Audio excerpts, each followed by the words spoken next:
Bismillahirrahmanirrahim.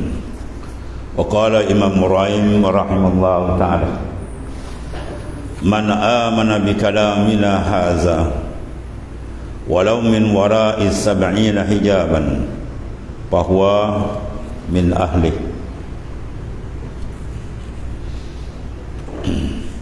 Arti barang siapa amanah, makna mereka beriman,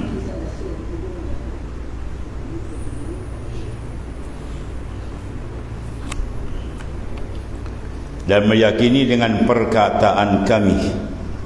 Ini ulama-ulama sufiah atau golongan arifin billah. Kalam-kalam mereka ini merupakan kalam-kalam yang diambil daripada nas Quran dan hadis-hadis sahih daripada Nabi sallallahu alaihi wasallam. Ya, ini kalangan ahli sufi. Dan jikalau daripada belakang 70 dinding, 70 hijab sekalipun, maka ia termasuk dalam ahlinya. Walau min wara' sab'ina hijaban fahuwa min ahli, maka disenaraikan sebagai ahlinya.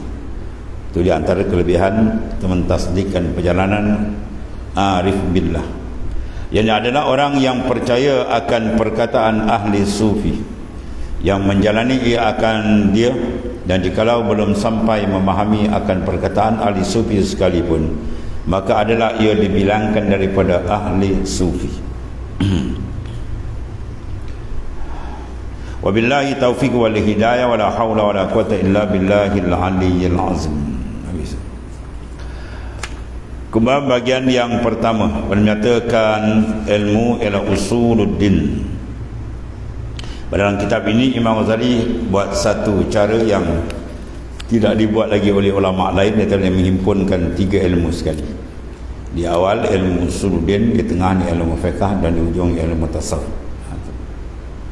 Maka masuk pada bahagian yang pertama, ilmu i'tiqad ahli sunnah wal jamaah dan i'tiqad asy'ariyah was sufiyah, pada menyatakan segala taat yang zahir, dan di dalamnya ada 10 bab. Bab yang pertama pada menyatakan i'tiqad. Ketahui ilmu bahawasanya wajib atas tiap-tiap orang yang akil, mana yang mempunyai akal, tidak gila maknanya, balik mana sampai umur, mengetahui akan keadaan zat Allah Subhanahu wa taala dan segala sifatnya dan segala af'alnya. Zat, apa makna zat? Itulah maqama binafsi. Tarikh itu perlu diketahui, ya. Zat ialah diri Allah Subhanahu wa taala, yang mana yatasif, dia bersifat. Dia zat ni mana asal makna ni ialah maqama binafsi, barang yang berdiri dengan sendiri. Apa makna berdiri sendiri? Dia tidak maknanya menumpang. Kalau zat yang baharu dengan sifat baharu, maka sifat yang baharu makhluk ni dipanggil menumpang kepada zat mana diri. Macam kita ni, kita panggil zat kita. Apa yang menumpang ni kita? Sifat. Apa sifat dia? Tinggi, rendah, kecil, besar, warna dia macam-macam. Itu dia panggil sifat. Mana sifat dia menunjukkan kepada zat, ya. Sifat dia tidak boleh bercerai daripada zat, dan zat dia tidak sunyi daripada bersifat. Itu maksudnya. Tiap-tiap zat dia bersifat, dan tiap-tiap sifat dia duduk di zat. 2 benda yang sekali. Itu kena dipaham dulu lah, ya. Nama sebut zat sifat apa habis kita tak faham ni. Apa ta'rif, ya, dia perlu ilmu ni pentakrifan. Adapun sifat maqama bi ghairi, benda yang berdiri pada benda lain, ya, maknanya dia berdiri pada zat. 2 benda tu. Jadi Allah Subhanahu wa taala ialah zat yang bersifat. Bukan Allah Taala tu sifat yang menumpang pada benda lain, bukan. Allah Ta'ala ialah zat yang bersifat, mana bersifat dengan segala sifat kesempurnaan. Dan keadaan zat Allah Ta'ala itu bahawasanya wajib i'tikadkan akan keadaan Allah Ta'ala itu zat yang wajibul wujud. Zat Allah Ta'ala ialah zat yang wajib kewujudan. Itu maknanya. Yang wajib kewujudan mana apa? Wajib di sini panggil wajib akli, dengan makna ma la yutasawwaru fil aqli adamuhu ay intifa'uhu, barang yang tidak diterima pada akal ketiadaannya. Mana dia mesti ada. Itu maksud wajib di sini. Bukan wajib syar'i, ya. Wajib syar'i lain. Wajib syar'i ma yusabu ala fi'li wa yu'aqabu ala tarki. Ya, barang yang kita buat perintah Tuhan diberikan ganjaran pahala yang sangat besar, dan bila tak dibuat maka dia menerima azab yang sangat hebat di akhirat besok. Mana mempunyai dosa. Kalau buat apa pahala, tinggal berdosa. Itu biasa yang kita dengar. Itu takrif, maknanya wajib syar'i, wajib pada syarak. Di sini wajib pada akal. Mana akal tidak terima kata ketiadaan Tuhan tu, tak kata terima. Itu maksudnya. Yang akal kita terima mesti dia mawujud. Ada pun wujud sekalian makhluk, ya, maka pada hukum akal dia dipanggil harus. Maknanya ma yasihu fil akli wujuduhu wa adamuhu. Barang yang sah pada akal ada ni pun orang terima, tak ada dia pun orang terima juga. Kita ada, orang terima. Tak ada satu mustahil kewujudan makhluk. Dan kalau dia tak ada pun orang kata tak membangkang, mana terima juga. Mana dia boleh terima dua, ada pun boleh, tak ada pun tak apa. Ada pun yang mustahil, benda yang tak boleh terima kewujudan dia. Ya, kelemahan bagi Tuhan, Tuhan akan tak terima.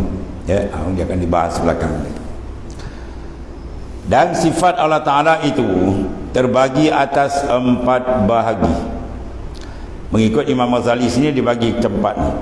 Yang pertama dia panggil sifat salbiyah. Ya. Kalau kita mengaji dalam sudurian didahulukan sifat apa? Nafsiyah. Ya, sifat nafsiyah, salbiyah, ma'ani, ma'nawiyah. Ini ulama pecahkan supaya kita mudah membahagikan, ya, martabat sifat ini. Di sini dia bagikan dulu ialah salbiyah. Mana-mana pun tak apa dah kira. Yang pertama sifat salbiyah. Salbi dengan makna insilaf. Makna sifat ini dia menunjukkan ketiadaan sesuatu di sesuatu. Itu dia punya fokus dia. Ya, ada musyai' di syai'. Ketiadaan suatu di suatu. Dan sifat ini mesti diterjemahkan dengan makna ketiadaan. Ya. Ambil satu contoh yang biasa kita belajar, sifat apa? Qidam. Wa khamsatu ba'daha salbiyatun. 5 selepas daripada wujud dia panggil apa? Salbiyah. Qidam, baqa, mukhalafah, qiyam ta'ala bi nafsi wa wahdaniyah. Baik, sekarang kita ambil satu qidam. Apa makna qidam? Arti qidam ialah sedia, itu arti. Makna dia lain. Makna benda yang tersurat di dalam yang tersirat. Itu makna, ya. Makna qidam apa? Ibaratun an nafil adami sabiq lil wujud. Bila kita sebut qidam dia, akal kita tetap terus pergi. Ya, ibaratun an nafil adami sabiq lil wujud. Ketiadaan, ya, ternapi ketiadaan yang mendahului bagi kewujudan Tuhan. Dalam pengajian Usuluddin, kalau ketiadaan dibagi 2. Satu dipanggil ketiadaan yang mendahului bagi ada sesuatu. Yang kedua, ketiadaan yang akan menghubungi bagi wujud sesuatu.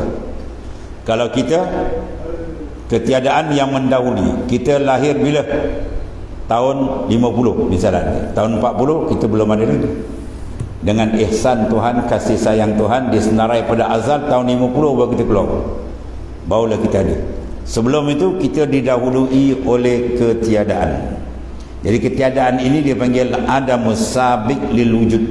Ketiadaan yang mendahului bagi wujud seseorang. Ya. Mana asal kita tiada. Adapun asal Allah sebaliknya. Asal Allah Ta'ala wujud. Mana dia tidak pernah bertemu dengan ketiadaan. Asli, wujud tu asliyun. Asli bagi dia. Adapun kita, wujud kita bukan asli. Wujud kita arid, dia baru datang ni. Dengan rahmat kasih sayang Tuhan, limpah kurnia Tuhan, kasihan belas Tuhan kat kita, bolehlah kita menumpang sementara sebagai hamba abdi di muka bumi ni. Lepas tu ditarik balik tu, malaikat maut datang, jalan je lah. Ya, siapa tak boleh nak degil, sentap habis. Ya, tuan. Jadi makna qidam bila kita sebut dia, akal kita tu nampak ternapi satu di satu perkara. Apa ternapi dia? Ya, ternapi ketiadaan yang mendahului bagi zat Allah Ta'ala, itu ternapi, tak berlaku di Tuhan. Itu maknanya. Lawan dia apa? Qidam, hudus, mana baharu. Baru dengan mana apa? Wujud dia didahului oleh ketiadaan. Maka siapa bersifat sini? Semua kita. Semua makhluk dipanggil sifat dia kudus, baharu, mana asal dia tak ada, kemudian menjadi. Maka zat yang bersifat dengan kudus dipanggil hadis. Bila banyak dipanggil hawadis. Muhalafatu ta'ala lil hawadis. Mana ta'ala mukhalif, dia tidak sama dengan segala makhluk yang dipanggil hawadis. Ya, baik. Kalau kita nak bagi mudah sikit, kita bawa kepada sifat salbiah makhluk. Ya, kalau orang sebut yatim, akal kita terus pergi tangkap ketiadaan satu di serta. Orang yatim, ketiadaan bapa. Miskin, ketiadaan harta. Kalau mandul, ketiadaan anak. Maknanya akal kita terus pergi situ. Ya, maknanya idrak akal disebut sifat salbiah, dia akan faham ternapi satu perkara di satu perkara. Ternapi sifat kekurangan. Apa sifat kekurangan dalam salbiah? 5 perkara. Pertama, lawan bagi kidam kudus, itu yang pertama. Ya, kemudian baqa mana sifat taala, lawan dia apa? Fanin, binasa. Ya, mana bila sebut baqa, ternapi kebinasaan. Dengan bahawa Allah Taala ternapi bagi dia berhubung dengan ketiadaan bagi wujudnya. Mana wujud dia kekal. Itu mana sifat salbiyah. Salbiyah dengan mana insilaf, mana ternapi. Kita sebut dia, akal kita nampak.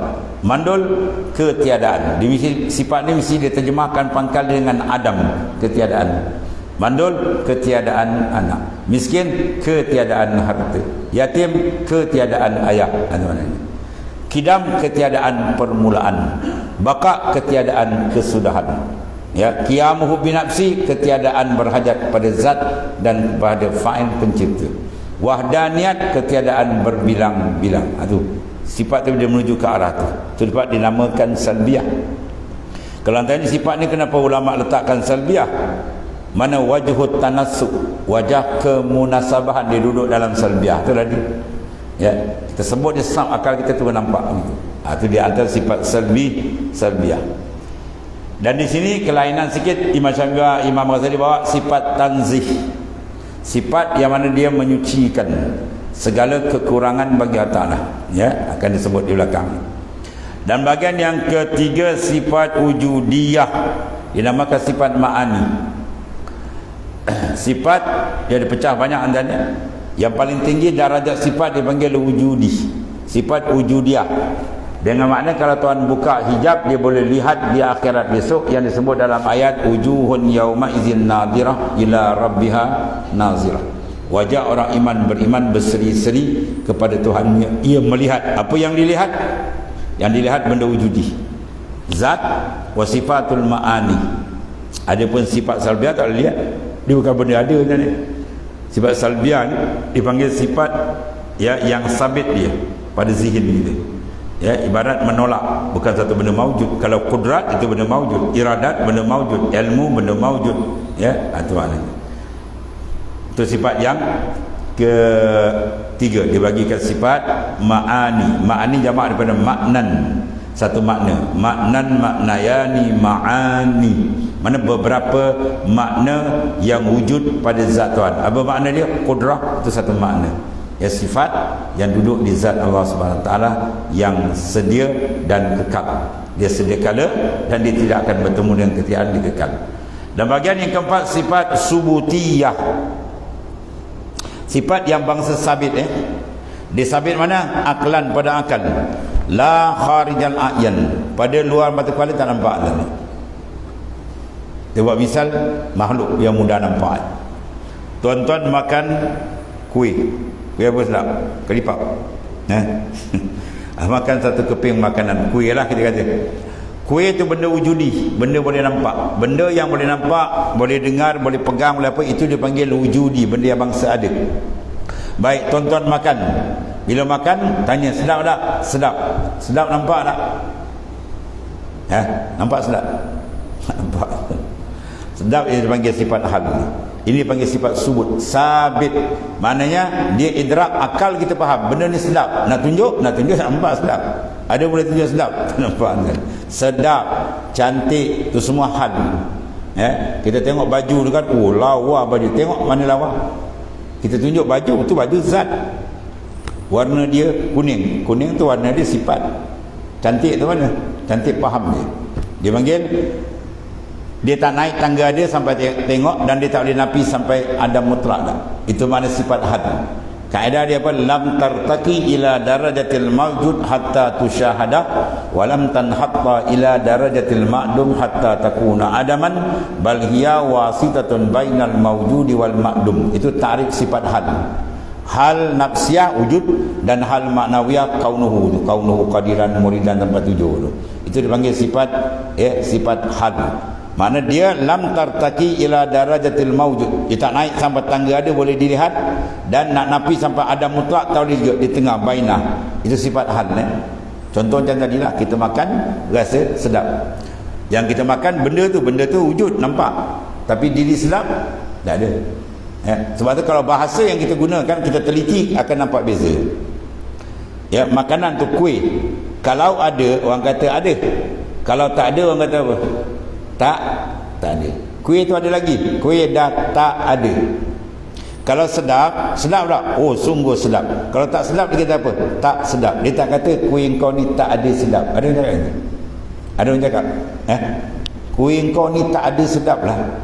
Nanti orang kata mula sedap bukan benda ada. Kita tengok bahasa dia guna tu nampak dah.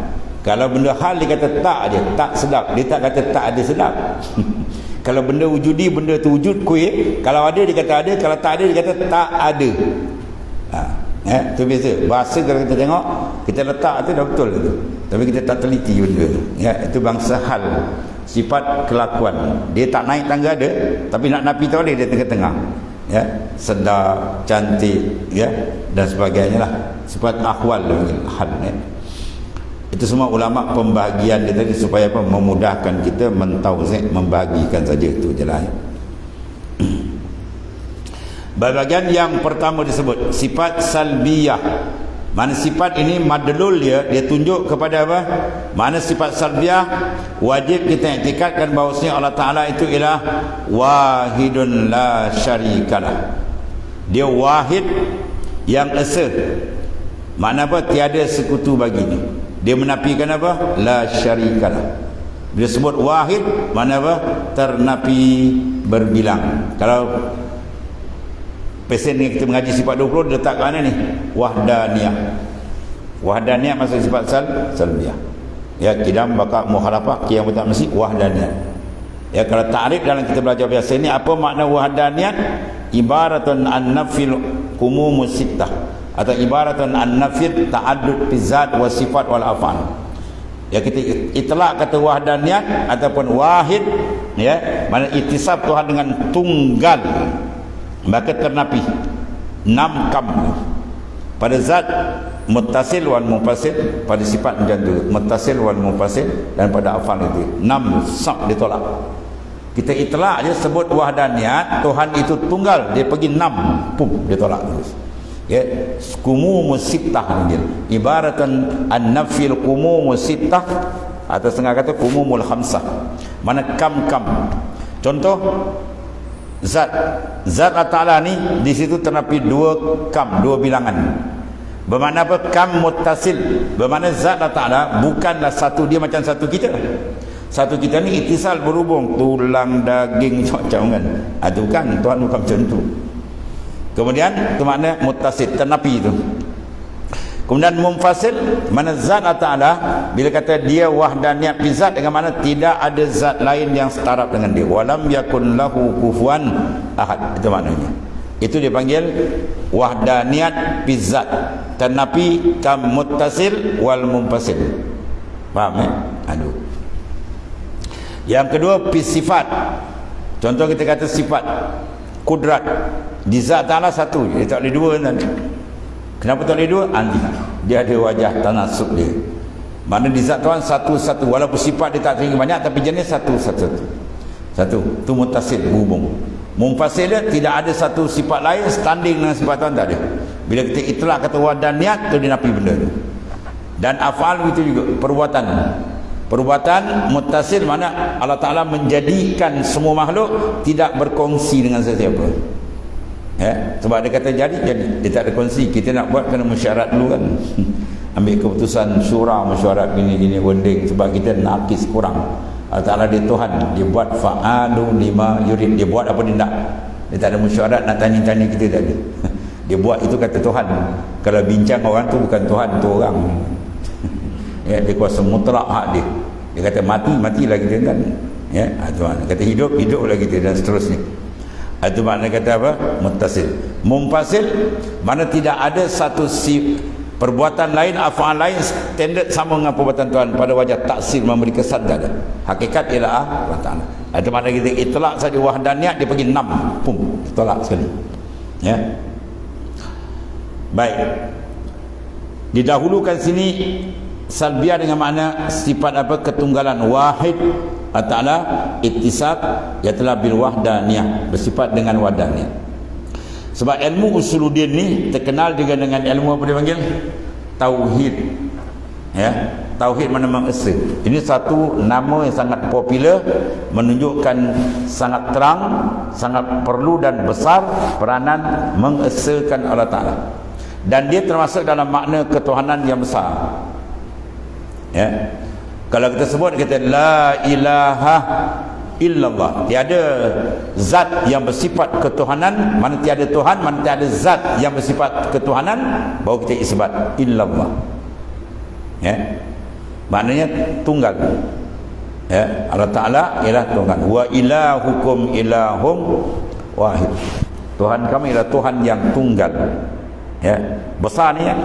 Makna ketunggalan adalah makna setengah pada makna ketuhanan yang sangat besar makna dia. Sebab kalau tak tunggal dia, batal makna ketuhanan dan. Ya. Kalau Tuhan tu berbilang, batal makna ketuhanan. Kalau batal makna ketuhanan, tak ada satu pun, kita pun tak boleh ada dan. Sebab yang boleh mengeluarkan min haizil adam ila haizil wujud, daripada tak ada kepada ada, yang boleh keluarkan mesti zat tu taraf dia ada bersifat dengan sifat ketuhanan. Yang tak ada sifat ketuhanan tak layak diijad wal i'dam. Kita boleh buat kan? Mengadakan boleh. Sekolah lalat tak boleh jadi kan?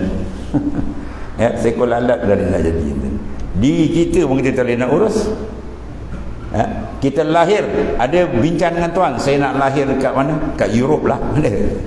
Dia lahir kat Umbai lah, kat Melaka lah. Ya, tahun bila, hari bila, itu pun kita tak ada campur tangan. Mati, tarikh mati pun tak ada campur tangan. Tuhan dah senarai, seorang tak tahu. Besok apa berlaku, wallah. Itulah besarnya kuasa besar Tuhan yang mengurus. Tidak ada satu pun yang boleh campur tangan. Itulah Tuhan. Kalau berunding-unding itu bukan Tuhan, itu orang. Bila berunding itu makna lemah. Ya, ini kata putus dia saja hak dia, sebab semua dia punya. Baik, kita tengok makna ketuhanan daripada ayat yang Tuhan urai. Allah Ta'ala kata ya ayyuhan nas, hei manusia, Tuhan kata. Kalau kita buka tafsir, kenapa ayat dia tunjukkan ya ayyuhan nas, hei manusia, dia tak panggil makhluk lain? Sebab manusia ni banyak hal dengan Tuhan. Lembu, kebau, gimau tak pernah mengaku Tuhan. Yang mengaku Tuhan ni manusia. Raja dulu siapa mengaku Fir'aun mengaku Tuhan, Namrud mengaku Tuhan, semua dia paksa rakyat sujud ke dia. Sebab tu Allah Ta'ala segar dengan lapas insan. Ya, ya ayuhan nas, hei manusia, Tuhan kata, antumul fuqara, antum, kamu adalah fakir. Apa makna fakir? Berhajat, terikat, memerlukan, bersandar, tertambat, itu makna fakir. Itu sifat kamu. Tuhan cok itu. Hai manusia, kamu fakir, jangan kamu rasa kamu kaya. Ya, wallahu huwal ghaniyul hamid, sedangkan Allah Ta'ala ghani, bersifat dengan kaya yang hakiki. Ya, maknanya daripada sifat kita kata ya ayuhan nas antumul fuqara, fakir, di sini ulama keluarkan makna ketuhanan. Apa dia? Iftiqaru kulli ma ada ilai, berhajat semua makhluk kepada Allah Ta'ala, terikat. Yang kedua, wallahu al-ghani, ghani dengan mana apa? Itu dikeluarkan makna istighna ila angkul lima siwa, terkaya mana tidak berhajat. Tuhan ni ialah Tuhan, sifat dia, dia tidak berhajat, dia tidak memerlukan, dia tidak terikat dan tidak bersandar kepada sesiapa pun. Itu dipanggil Tuhan. Dengan sini terbatalnya apa yang didakwa oleh sembahan-sembahan palsu oleh orang-orang yang kufur. Dia ambilnya batu, dia ambilnya apa, kayu, diukir, dia sembah. Batu Sayyidina Umar pernah satu ketika dia senyum seorang diri. Bila ditanya kenapa, Amirul Mukminin senyum, aku teringat zaman jahiliah. Aku buat patung daripada buah tamar. Bila aku lapar, aku cabut kepala dia, aku makan. Akhirnya habis dia makan oleh. Ya, jadi makna ketuhanan dia ada dua tu. Baik, sekarang apa kaitan dengan wahid? Ya, makna ketuhanan ialah terkaya dari yang lain, serta makna dia tidak berhajat. Yang kedua, tengok, iftikar kulima adai, berhajat semua kepada dia, baru dipanggil Tuhan. Kalau ada satu benda kecil sebesar zarah, dia terlepas sangkutan dia daripada Ta'ala, ada dia tak berkait dengan Tuhan, kelakuan dia tak berkait dengan Tuhan, dia sendiri, jawab dia, batal makna ketuhanan. Batal. Dan bila batal makna ketuhanan, tidak ada sesuatu pun boleh mawujud. Ya, sebab yang boleh mengadakan ialah taraf di taraf ketuhanan. Jadi adanya segala yang mawujud menunjukkan adanya zat yang bersifat dengan sifat ketuhanan.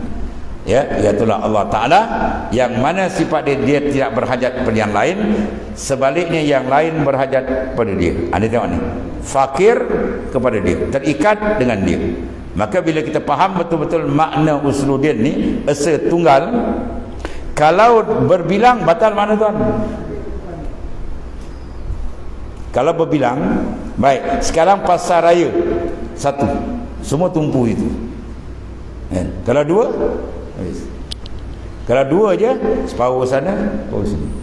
Maknanya benda yang berhajat pada dia sudah tidak menyeluruh.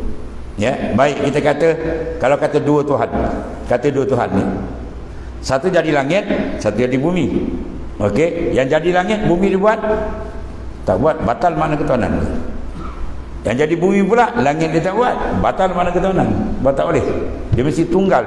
Tunggal, dia menguasai segala-galanya. Itu makna ketuhanan. Itu makna esa amat terang. Keesaan Allah terang dipandang pada semua kewujudan. Kita tengok pokok, nampak keesaan Tuhan. Kita tengok laut, nampak keesaan Tuhan. Last sekali kita tengok diri kita ni, terang keesaan Allah Ta'ala. Bahkan tidak esa, tak ada satu makhluk boleh ada. Kita pun tak ada itu. Ya, mana keesaan Tuhan, mana terang ditunjuk oleh bayangan kewujudan makhluk. Kewujudan makhluk ni membayangi, menunjuk atas, ya, maknanya ittisaf Allah Ta'ala bil wahdaniyat, dengan sifat wahdaniyat. Maka pandang segala sifat Allah Ta'ala dalam semua kejadian dia. Sebab tu Tuhan suruh, ulin zuru maza fis samawati wal ard, sila pandang apa yang ada dalam langit bumi. Apa yang ada, iaitu dalil-dalil yang terang menunjukkan bersifatnya Ta'ala dengan sifat ketuhanan, dan di antara sifat ketuhanan ialah wahdaniyah. Maka Imam Ghazali bawa dengan ibarat di sini, wahidun la syarikalah. Wahid, tunggal, la syarikalah, tidak ada sekutu bagi Allah Subhanahu Wa Taala. Itulah dia Tuhan yang sebenarnya. Fardun la masila lahu. Fardun makna yang tunggal, tiada yang mengumpamai baginya. Ini isyarat kepada mumpasil. Ya, kam mumpasil, makna ada satu yang tanding, setara, tak ada. Bila kita itlak kata ini, dia menafikan adanya syarik.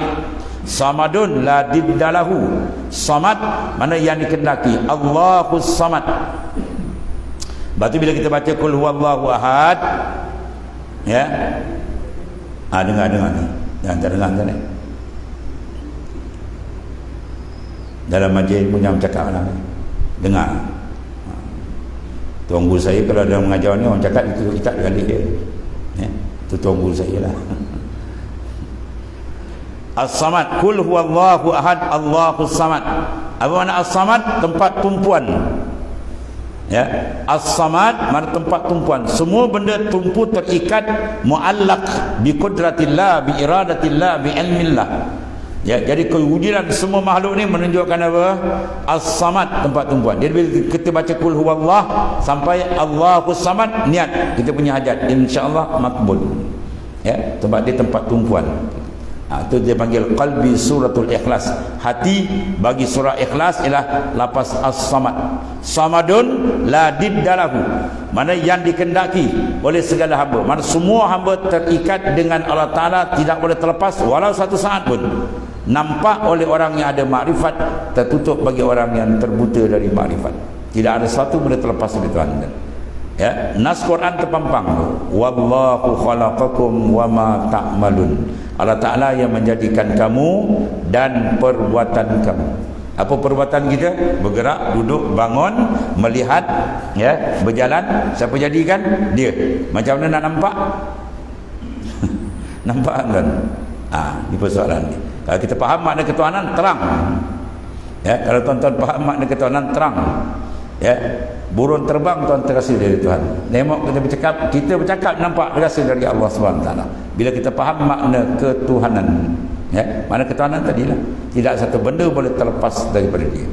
Ya, maka alaqah, kaitan dia macam mana antara kita tu. Baik, sekarang Allah Ta'ala jadikan, fa'tabiru ya ulil albab, sila ambil fikir wahai orang berakal. Makhluk yang lemah ni pun tuan urus, tuan tengok ni. Ya, kita punya remote control kereta, kita duduk dalam ni, kan, tutup semua rapat pintu, kita tekan sini, terangkat tak ni, kan? Ya, tak, dia angkat kunci dia, kan? Lock dia terbuka, kan? Ya, tak nampak pun ada benda, macam ada jongkit dia ke apa semua, tak ada pun. Kita tekan kat sini, sana tekan. Kita hantar mesej dan Mekah sampai kita. Sap-sap. Dalam negara kita mana tu? Dia pergi Kuala Lumpur, Kelantan, Kedah, Singapura, dia pergi. Kita tekan sini sap. Tu tengok mana pergi. Nampak dengan mata kepala kita. Urusan tu saja kita tengok, yang kita dhaif punya rekaan pun kita tak apa nak tangkap. Apalagi Allah Subhanahu Wa Taala yang Maha Dahsyat. Ya. Saya selalu ulang bahawasanya kalau kita tanya benda yang nampak dengan benda tak nampak, mana lebih power ni? Kalau orang guna akal yang singkat, dia kata yang nampak ada power. Salah.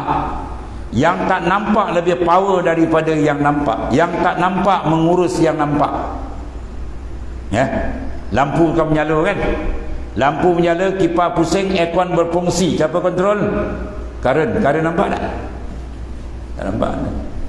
Kalau pakai lagi, ada nampak, ada. Tak nampak, kita ada. Pergi panjat kabel apa, tiang letak, dia pegang. Ada satu India keling kan, dia kata, lu punya tuan tak nampak kita ada. Kita kata benda ada tak semestinya nampak, benda tak ada confirm tak nampak. Benda tak ada memang tak nampak, tak ada. Tapi bila ada tak semestinya nampak. Dia kata ya, kalau lu tak percaya, lu panjat tiang elektrik, lu pergi pegang kabel atas tu. Mati macam ada nampak karen, tak nampak. Pasal lu tak wani. Body yang ya. Ya. Tuan-tuan berjalan sekali, pum, tengok pokok sebesar-besar tu tombang. Siapa tolak? Angin. Nampak angin? Nampak? Benda tak nampak, kita tolak benda yang nampak.